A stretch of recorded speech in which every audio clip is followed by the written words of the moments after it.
बोले श्री गणेश भगवान की जय। बोलो श्री कृष्ण कन्हैया लाल की जय। बोले श्री लक्ष्मी नारायण भगवान की जय। बोले राजा रामचंद्र की जय। बोले उमापति महादेव की जय। बोले अम्बे मात की जय। बोले हनुमान जी स्वामी महाराज की जय। राधे राधे दोस्तों, आप सभी को मेरा जय श्री कृष्णा। आप लोग कैसे हैं? मैं सोचता हूं कि आप कुशल मंगल से होंगे। भगवान श्री नारायण आप हम सभी को हमेशा खुश रखें और अपना आशीर्वाद देते रहें। मैं यही प्रार्थना यहाँ से कर सकता हूँ। हमारा पीछे का कथा बहुत सुंदर थी। उस कथा में 23वां अध्याय मतलब 23वां अध्याय में राजा पृथु की तपस्या और परलोक गमन वो कथा थी। वो कथा डेली 3 बार सुनने से कहते हैं कि सभी मनोकामना पूर्ण होती है।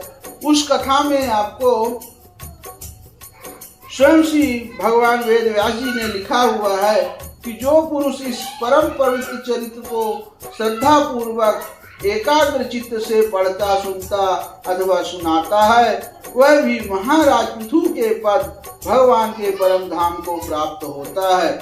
इसका सकाम भाव से पाठ करने के में ब्राह्मण ब्रह्म तेज प्राप्त करता है, क्षत्रिय पृथ्वीपति हो जाता है, वैश्य व्यापारियों के प्रधान हो जाता है और शूद्र में साधुता आ जाती है। स्त्री हो अथवा पुरुष जो कोई इसे आदर पूर्वक 3 बार सुनता है वह संतानहीन हो तो पुत्रवान, धनहीन हो तो महाधनी और कीर्तिहीन हो तो यशस्वी और मूर्ख हो तो पंडित हो जाता है।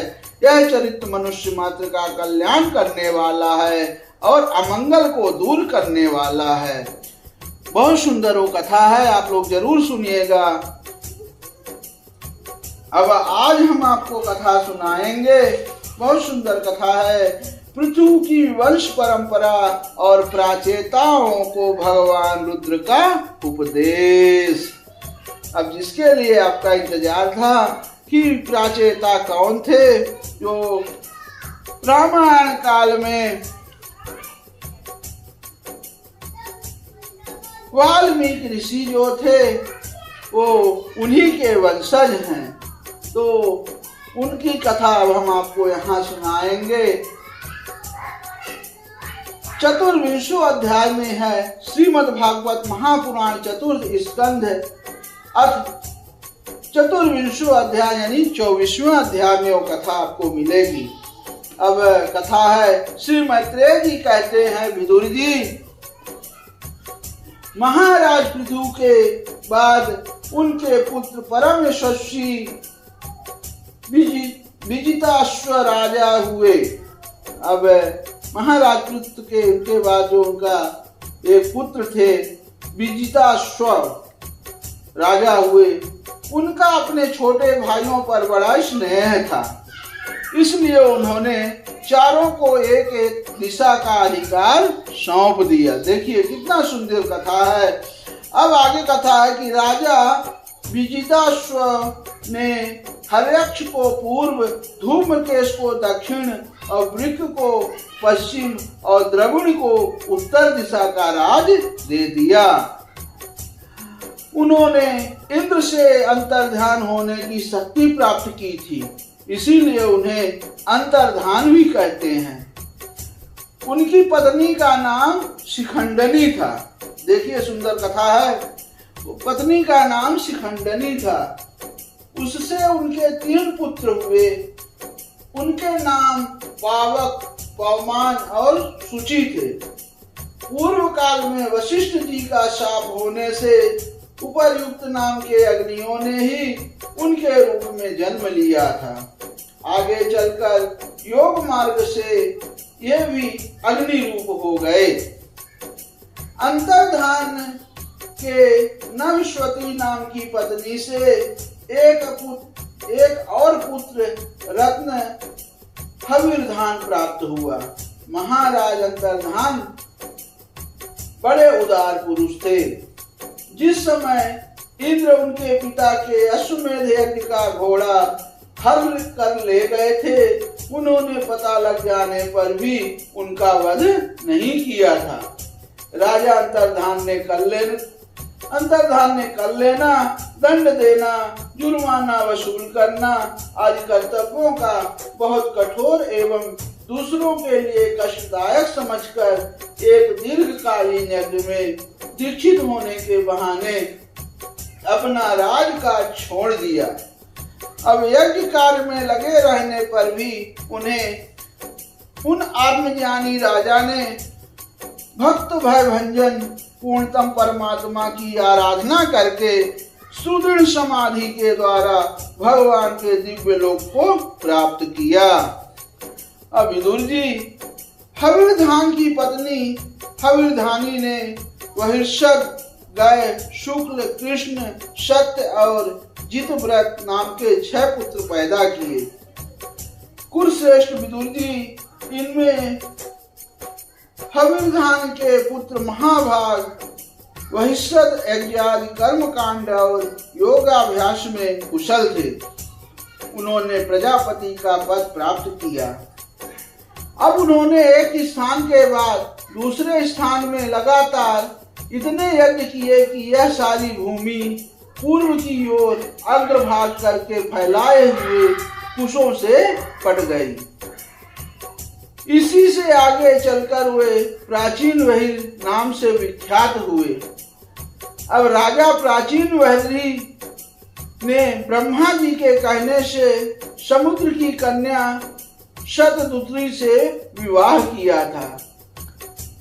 सर्वांग सुंदरी किशोरी शतदूत्री सुंदर वस्त्राभूषणों से सज धज कर विवाह मंडप में जब भांवर देने के लिए घूमने लगी, तब स्वयं अग्निदेव भी मोहित होकर उसे वैसे ही चाहने लगे जैसे सुकी को चाहा था।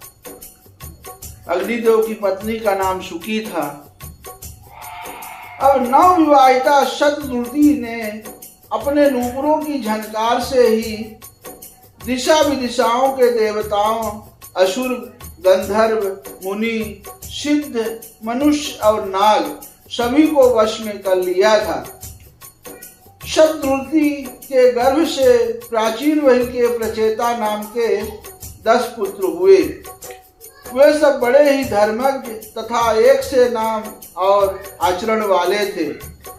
जब पिता ने उन्हें संतान उत्पन्न करने का आदेश दिया, तब उन सब ने तपस्या करने के लिए समुद्र में प्रवेश किया। वहां 10,000 वर्ष तक तपस्या करते हुए उन्होंने तप का फल देने वाले श्री हरि की आराधना की। घर से तपस्या करने के लिए जाते समय मार्ग में श्री महादेव जी ने उन्हें दर्शन देकर कृपा पूर्वक जिस तत्व का उपदेश दिया था, उसी का वे एकाग्र पूर्वक ध्यान, जप और पूजन करते रहे। कथा बहुत सुंदर है दोस्तों, पूरी कथा सुनिएगा। अब आगे कथा है।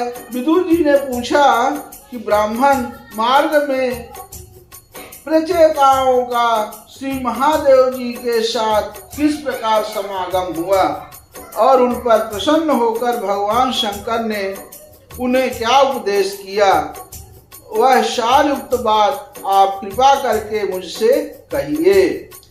ब्रह्मर्षि शिव जी के साथ समागम होना तो देहधारियों के लिए बहुत कठिन है, औरों की तो बात ही क्या है।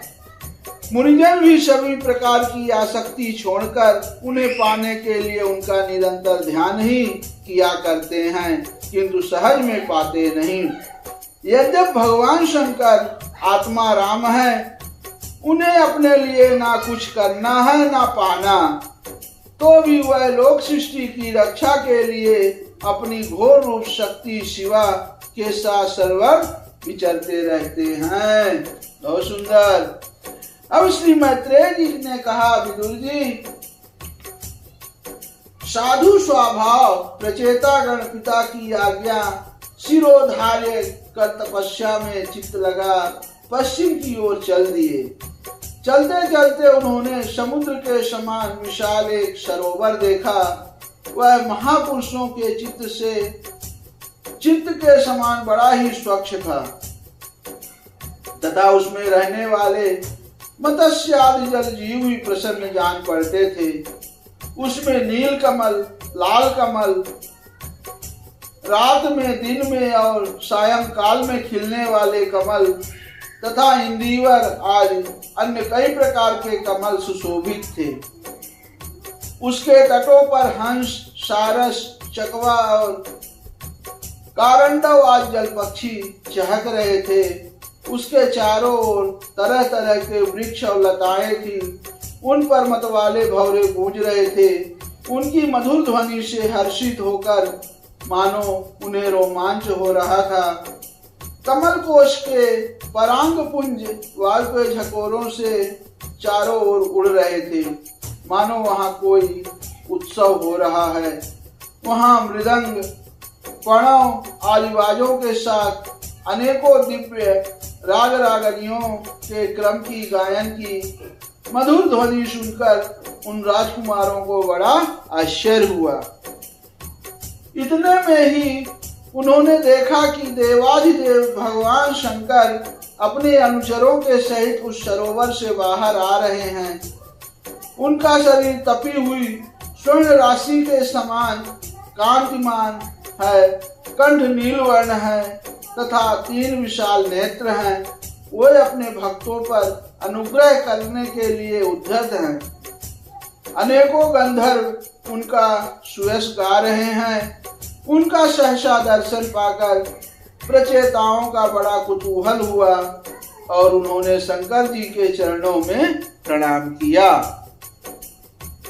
तब शरणागत भयहारी धर्मवत्सल भगवान शंकर ने अपने दर्शन से प्रसन्न हुए उन धर्मज्ञ और शील संपन्न राजकुमारों से प्रसन्न होकर कहा। अब यहाँ श्री महादेव जी बोले, तुम लोग राजा प्राचीन बलि के पुत्र हो, तुम्हारा कल्याण हो। तुम जो कुछ करना चाहते हो वह भी मुझे मालूम है। इस समय तुम लोगों पर कृपा करने के लिए ही मैंने तुम्हें इस प्रकार दर्शन दिया है। जो व्यक्ति अव्यक्त प्रकृति तथा जीव संजक पुरुष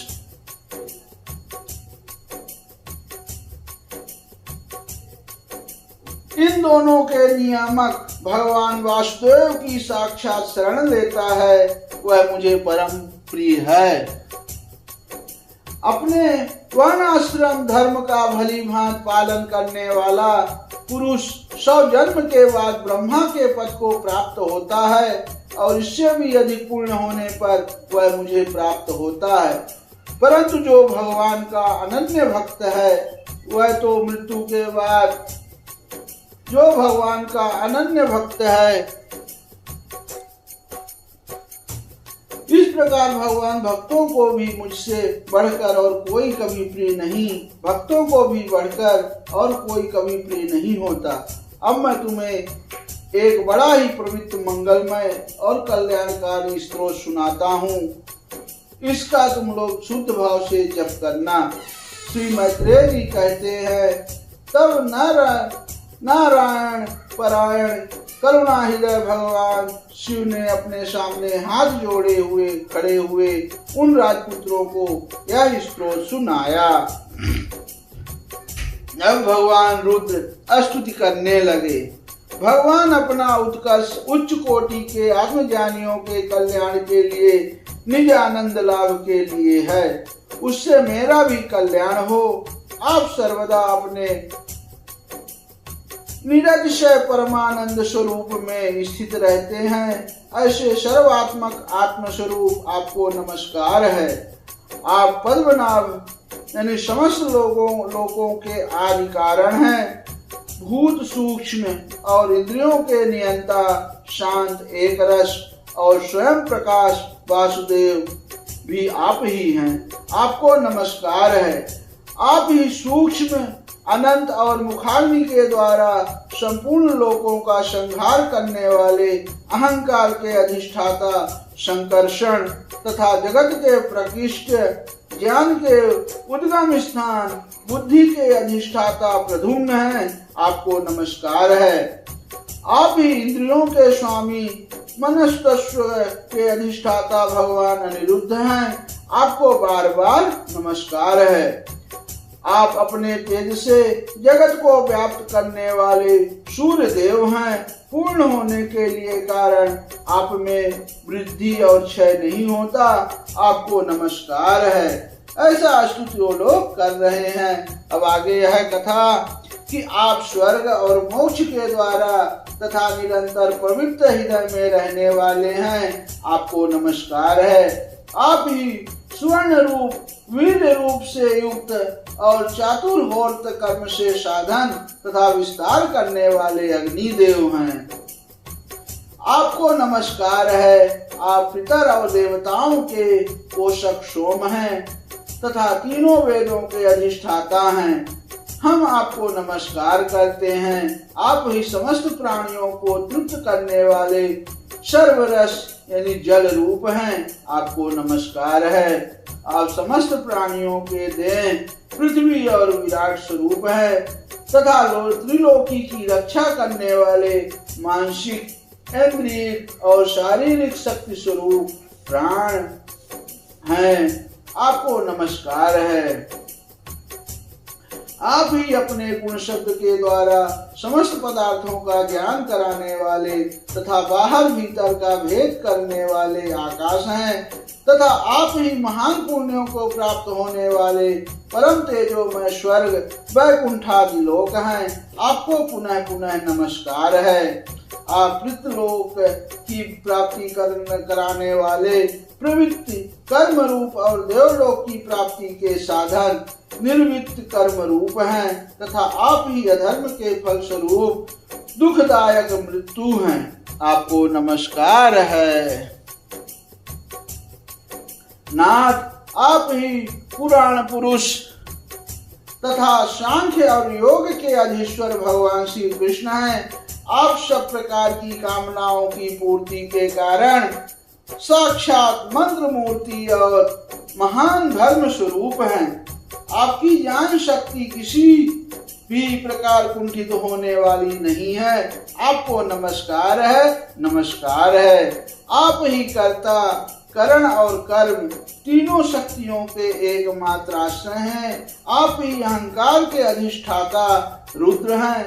आप ही ज्ञान और क्रिया स्वरूप है तथा आपसे ही परा, पश्यंती, मध्यमा और वैखरी चार प्रकार की वाणी की अभिव्यक्ति होती है, आपको नमस्कार है। प्रभु, हमें आपके दर्शनों की अभिलाषा है, अतः आपके भक्त जन जिसका पूजन करते हैं और जो आपके निज जनों को अत्यंत प्रिय है, अपने उस अनुरूप रूप की आप हमें झांकी कराइए। आपका वह रूप अपने गुणों से समस्त इंद्रियों को तृप्त करने वाला है। वह वर्षाकालीन मेघ के समान स्निग्ध श्याम और संपूर्ण सौंदर्यों का सार सर्वस्व है। सुंदर चार विशाल भुजाएं, महामनोहर मुखारविंद, कमल दल के समान नेत्र, सुंदर भौहें, सुगढ़ नासिका, मनमोहनी दंतपंक्ति, अमोल कपोल युक्त मनोहर मुखमंडल और शोभाशाली समान कर्ण युगल हैं। प्रीतिपूर्ण उन्मत्त हास्य, तिरछी चितवन, काली काली घुंघराली अलके, कमल कुसुम की केसर के समान फहराता हुआ पीतांबर, झिलमिलाते हुए कुंडल, चमचमाते हुए मुकुट, कंकड़हार, नूपुर और मेखला आदि विचित्र आभूषण तथा शंख, चक्र, गदा, पद्म, वनमाला और कस्तूभ मणि के कारण उसकी अपूर्व शोभा है। उसके सिंह के समान स्थूल कंधे हैं, जिन पर हार, कयूर एवं कुंडलादि की कांति झिलमिलाती रहती है तथा कस्तूभ मणि की कांति से सुशोभित मनोहर ग्रीवा है। उसका श्यामल वक्ष स्थल श्रीवत्स चिन्ह के रूप में लक्ष्मी जी का नित्य निवास होने के कारण कसौटी की शोभा को भी मात करता है।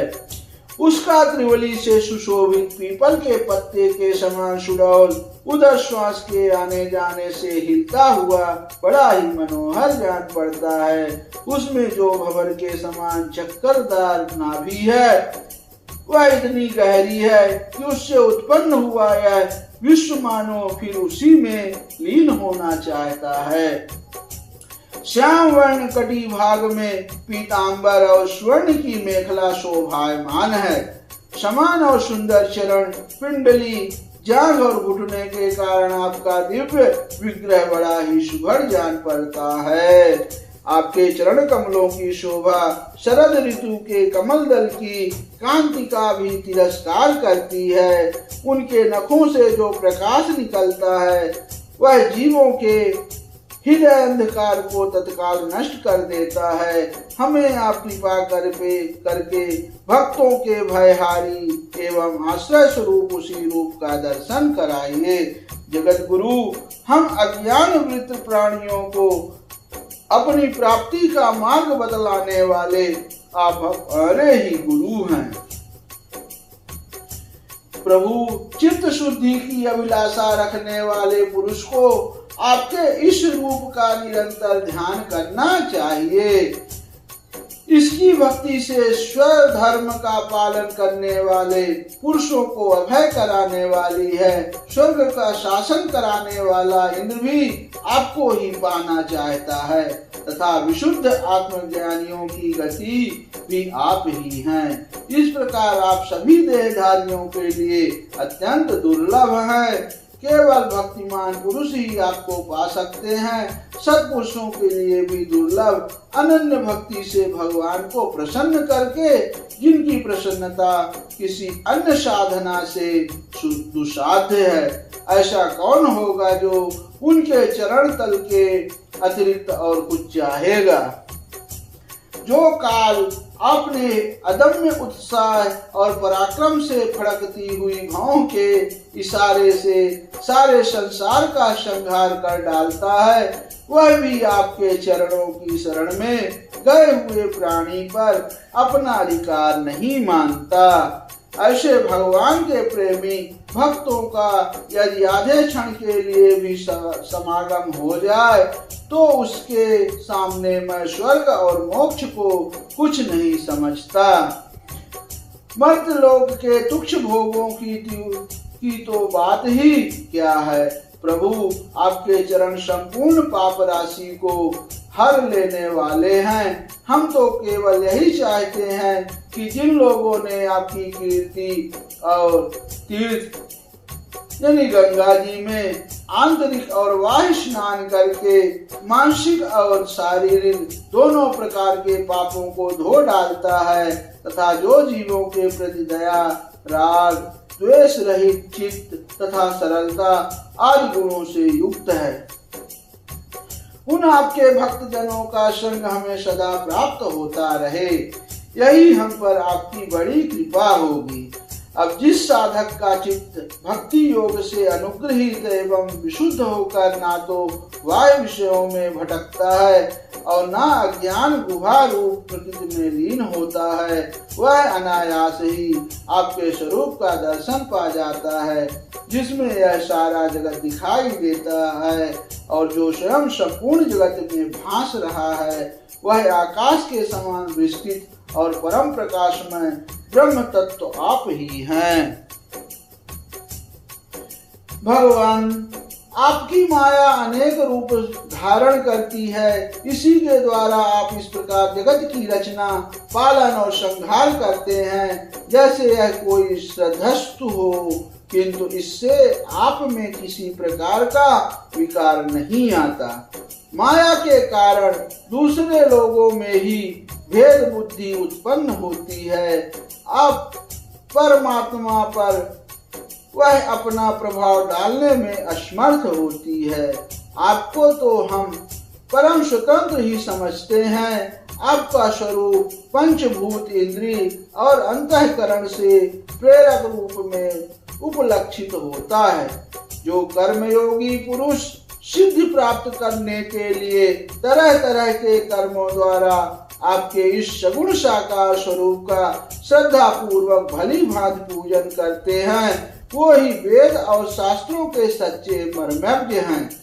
प्रभु आप ही अद्वितीय आदि पुरुष हैं। सृष्टि के पूर्व आपकी माया शक्ति सोई रहती है, फिर उसी के द्वारा सत्व रज और तम रूप गुणों का भेद होता है और इसके बाद उन्हीं गुणों से महतत्व अहंकार, आकाश, वायु, अग्नि, जल, पृथ्वी, देवता, ऋषि और समस्त प्राणियों से युक्त इस जगत की उत्पत्ति होती है। फिर आप अपनी ही माया शक्ति से रचे हुए इन जरायुज, अंडज, स्वदज और उद्भिज भेद से 4 प्रकार के शरीर में अंश रूप में प्रवेश कर जाते हैं और जिस प्रकार मधुमक्खियां अपने ही उत्पन्न किए हुए मधु का आस्वादन करती हैं, उसी प्रकार वह आपका अंश उन शरीर में रहकर इंद्रियों के द्वारा इन तुच्छ विषयों को भोगता है।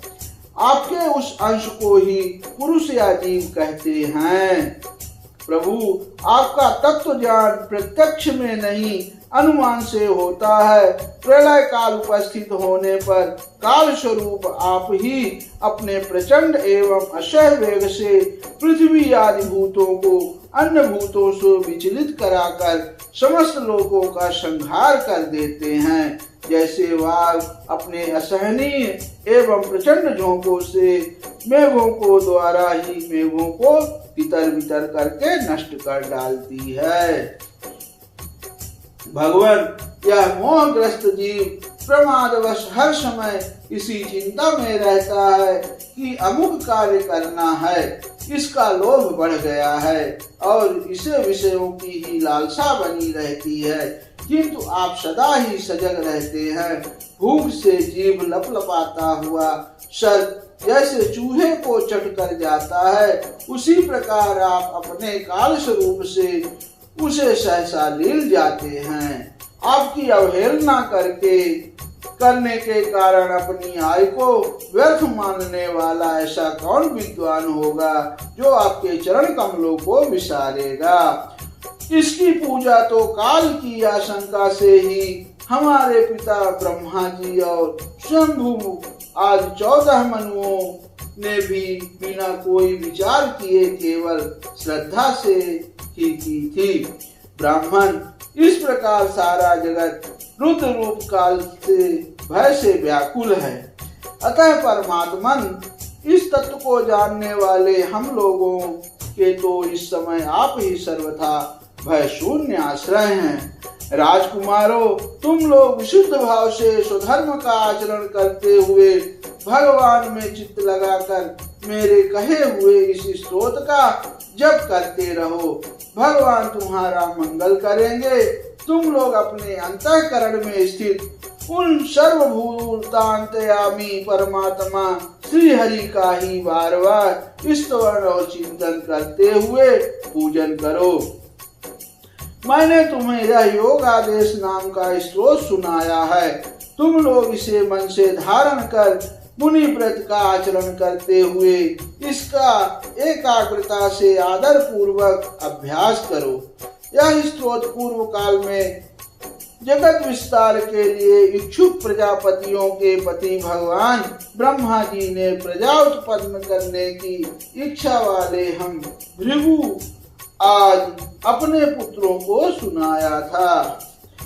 जब हम प्रजापतियों को प्रजा का विस्तार करने की आज्ञा हुई, तब इसी के द्वारा हमने अपना ज्ञान निवृत्त करके अनेक प्रकार की प्रजा उत्पन्न की थी। अब भी जो भगवत परायण पुरुष इसका एकाग्र चित्त से नित्य प्रति जप करेगा, उसका शीघ्र ही कल्याण हो जाएगा। इस लोक में सब प्रकार के कल्याण साधनों में मोक्षदायक ज्ञान ही सबसे श्रेष्ठ है। ज्ञान नौका पर चढ़ा हुआ पुरुष अनायास ही इस दुष्कर संसार सागर को पार कर लेता है। यद्यप भगवान की आराधना बहुत कठिन है, किंतु मेरे कहे हुए इस स्तोत्र को जो श्रद्धा पूर्वक पाठ करेगा, वह सुगमता से ही उनकी प्रसन्नता प्राप्त कर लेगा। भगवान ही संपूर्ण कल्याण साधनों के एकमात्र प्यारे प्राप्तव्य है। अतः मेरे गाए हुए इस स्तोत्र के गान से उन्हें प्रसन्न करके वह स्थिर चित्त होकर उनसे जो कुछ चाहेगा प्राप्त कर लेगा। जो पुरुष उषा काल में उठकर इसे श्रद्धा पूर्वक हाथ जोड़कर सुनता एवं सुनाता है, यह सब प्रकार के कर्म बंधनों से मुक्त हो जाता है। राजकुमारों, मैंने तुम्हें जो यह परम पुरुष परमात्मा का स्तोत्र सुनाया है, इसे एकाग्र चित्त से जपते हुए तुम महान तपस्या करो। तपस्या पूर्ण होने पर इसी से तुम्हें अभीष्ट फल प्राप्त हो जाएगा। इद श्रीमद्भागवते महापुराणे पारमहंस्यां संहितायां चतुर्स्कंधे रुद्रगीतम नाम चतुर्विंशो अध्याय समाप्त। बोलो श्री कृष्ण कन्हैया लाल की जय। बोले श्री लक्ष्मी नारायण भगवान की जय। दोस्तों, कहानी कैसी लगी? बहुत सुंदर कथा थी।